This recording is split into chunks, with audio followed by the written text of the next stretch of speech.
the attention that needs to be had here isn't had until there's a dead body. Although was not the first in our neighborhood.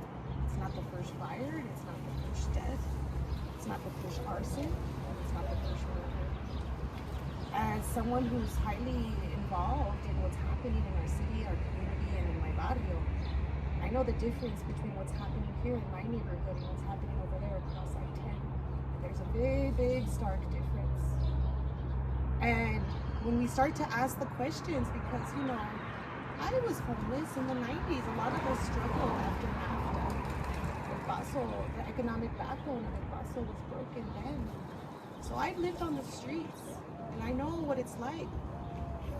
The struggle is real. And we have compassion. We're actually known for one of the most compassionate, loving cities. But you know what? Because we take care of our community. But the community that is here in our barrio, they ain't from here. Literally, the city and county are making contracts with jails, institutions, and where they those facilities where they try and rehab not only from drugs but from pedophiles. We have 18 pedophiles last I checked at that facility that they met growing loose as my kids were in school and they're masturbating in the bushes. I'm talking about what the city and county is participating in to bring the problems to the community that could be supported and is already battling the burdens that they've left us with for generations.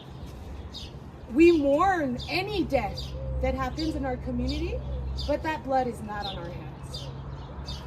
Then, you know, back to the fire itself, were you surprised at all to find out later that there was somebody inside? And speaking of, like, you know, the homeless, especially in an abandoned house like this one. I came over here because this is where my babies were born. This place, Maternidad La Luz, for decades has been giving light and energy to this barrio.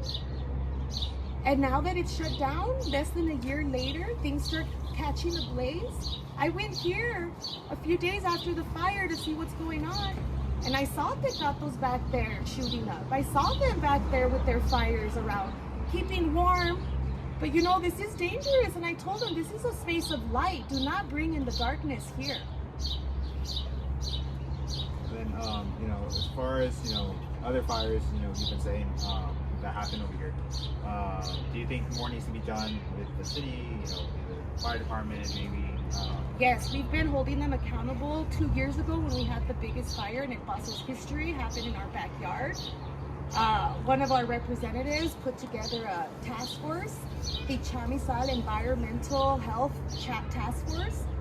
Public Health Department didn't do anything. The fire department just wanted to put some slap a fine, but they hesitated to do that on the people that held the fires burned that. They felt more sorry for them that they were missing out on money because they were closed while they had to clean up that mess that was illegal in the first place. Our representatives are here to represent us, and I'm here to tell the community, not only mine here, but at large, you need to hold them accountable for what they're doing here. Because we're the community that can be supported. And they're doing this on your dime. Perfect. Anything else you'd like to say? All right. Thank you.